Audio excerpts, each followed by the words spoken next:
Right, on the second page, we're on 88. It says, which of the following expressions below is equivalent to, and we have an expression here. We've got an x here, a y to the second, a z to the sixth, and then we've got x to the second, y to the fourth, z to the ninth.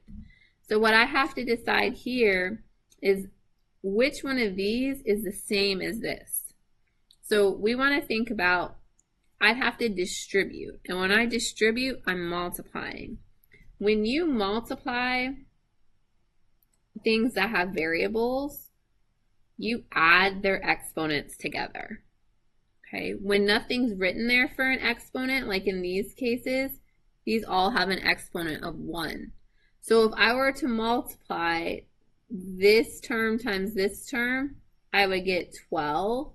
And then this x to the first is by itself, so it just stays x to the first. Y to the first and this y's to the first would make y to the second. And then I have z to the first and z to the fifth makes z to the sixth. So when I start off, this actually looks correct. But now I have to distribute the second part.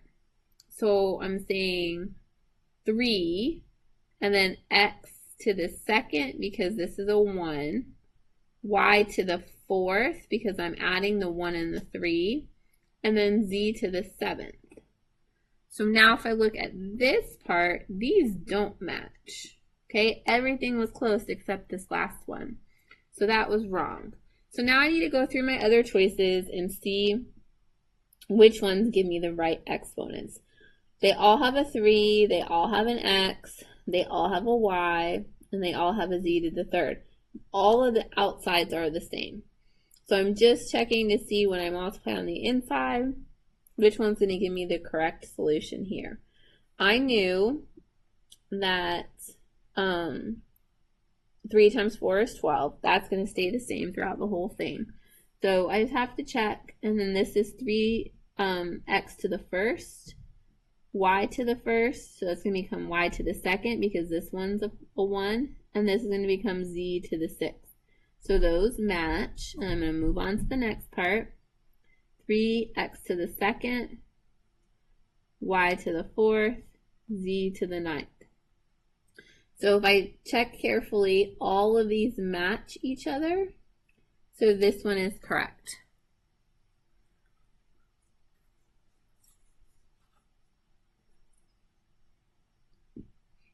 Number 89, it says the line x equals 3 is reflected over the y-axis.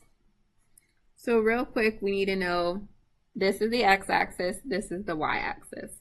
The line x equals 3, 1, 2, 3. This is where x is 3. So if I say the line where x is 3, that's the line that goes like this. It passes through x is 3. Every single point on this line has an x value of 3. That's what this line looks like. It says it's reflected over the y. So that means I take this and I flip it over. So if I'm flipping it over this line, it's going to be the exact same distance on this side from here to here as it is from here to here. So this space here was 3, so this space here has to be 3. Since I'm going in the opposite direction, this is at -3. So the correct choice for this one is going to be x is -3.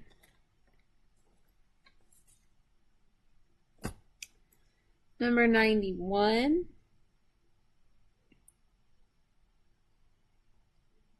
It says, if the side lengths of a square are doubled, then the area must increase by at least 4 square units. Which of the following is a counter example that disproves this statement? So I'm looking for one that proves the statement false. This says a square with the side length of 10. So if I found the area of that, it would be 10 times 10, which is 100. It says the side lengths of a square are doubled. So now I would be 20 by 20. That gives me 400. Did I increase by at least 4? Yes. obviously these numbers are pretty big. So if I'm doing a multiple choice test, I'm going to go down to some smaller numbers next because this is a really small number that I'm trying to figure out. So if I take a square that's 1 by 1, it's just 1 times 1, which is 1. And then it says I'm doubling it. So if I double that, it'll be 2 by 2. So 2 by 2 gives me 4. Is this area bigger by at least 4 square units? No, this area is only bigger by 3. So this is the example that proves it wrong. Which value of x does not yield a true statement in the inequality below? So they're asking you, plug in this and let me know which one is not true.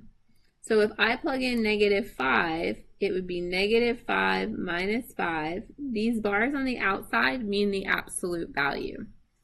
-5 minus 5 is going to give me -10. The absolute value of -10 is +10. Is 10 bigger than 0? Yes. This symbol is greater than. If I plug in 0, I'll have 0 minus 5. 0 minus 5 is -5. The absolute value of -5 is 5. So is 5 greater than 0? Yes. If I plug in a 5, I have 5 minus 5 on the inside, and that gives me 0. The absolute value of 0 is 0. Is 0 greater than 0? No, it's equal to. So this is an incorrect statement. I was trying to pick the wrong one, so that is the wrong one. Number 95. Two rectangles are similar. Which of the following must be true? So when things are similar, it's like they're the same shape, but one is just slightly bigger. So you blow it up basically, or you could shrink it down. Okay, it says both rectangles are squares. These aren't squares, so that's not necessarily true. The interior angles of each rectangle add up to 360. So when you have a rectangle, all the angles are 90. Okay, that's what makes it a rectangle. It can't be a rectangle unless they're all 90. So if I added up all these angles, I'm going to get 360. And if I add up all these angles, I'm going to get 360. That has to be true.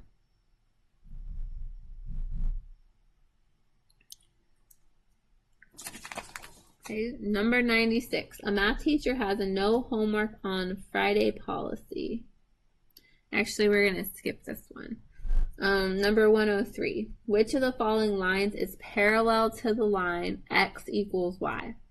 I want you to think about y equals mx plus b. If I just switch these two around, it would say y equals x. In this formula, y equals mx plus b, m is my slope. If it just says y equals x, there's really a 1 sitting here. So this equation has a slope of 1. I'm trying to find another equation with a slope of 1 because this word parallel means the slope is the same.